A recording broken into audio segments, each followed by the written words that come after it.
Fala galera, tô jogando aqui junto com o Luiz e Luiz Calor, então bora. Fala pessoal, beleza? JVLC.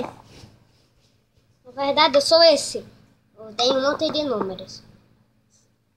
Você não Luiz, tá do não, eu sei, mas eu tô aqui, ó. Então, Eu vou matar esse, eu pego... Eita. Luiz, pega uma espada e me ajude, viu? Porque esses é Mas difícil. tem um cara também do meu lado, ele pode Então. me matar.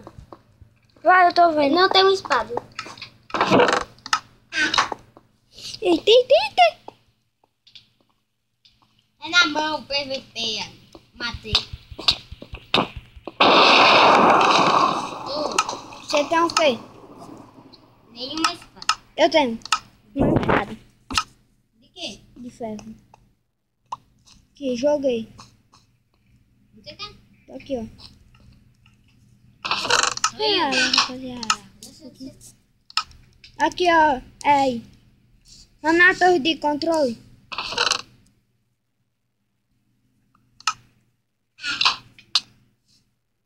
Vai. Eu tô subindo. Travou.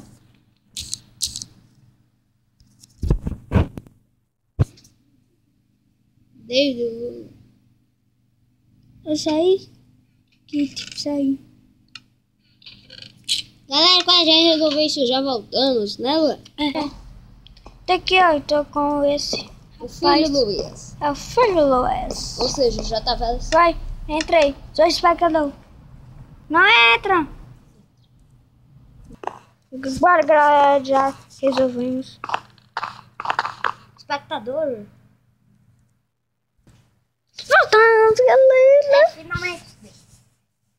2000 anos. Tá ao meu lado.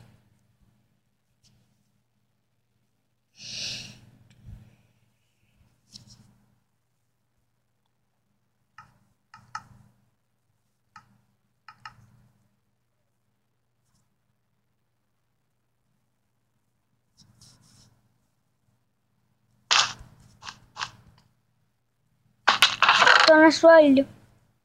Tá? Eu não, tô brincando. É contra. Contra? É. Que bom saber que você está contra eu. É contra? Sim, você quer? Porque eu tô com Quero, mas espada de diamonds. Quero, mas não pode atacar agora, não. Vá pra outra ilha pra gente ir lá. Não, pra você vir na minha, Eu não vou não, na tua, eu não vou na só tua. porque eu tô com espada de diamond, você quietinho. Tá bom, sai certinho. Eu já vou pra sua. Tem isso não, Luiz.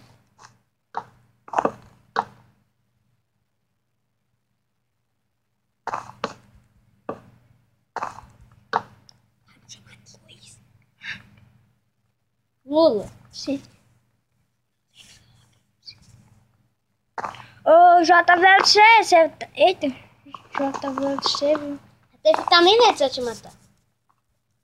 Se você me matar, você não fica na minha irmã. Eu não sou Mike, eu sou JV. Vai, caia, seu medroso. Morri. Galera, Luiz morreu. Nos... É. Cara, eita, é um cara bem forte. Tem... Tá forte. Chama-me. Não, perdi os itens. Eu vou ver aqui quem tem. Tem um cara lá do outro lado. Só tem ele. Opa, hacker. Mentira, velho. Um hacker, que babaca. Aqui, ó. Aqui, ó. Bora pra última partida. 2 segundos e... Tchim. É contra? Tem que me ver. Bom, galera, o vídeo vai ficando por aqui. Espero que vocês tenham gostado. Até o próximo vídeo. Falou.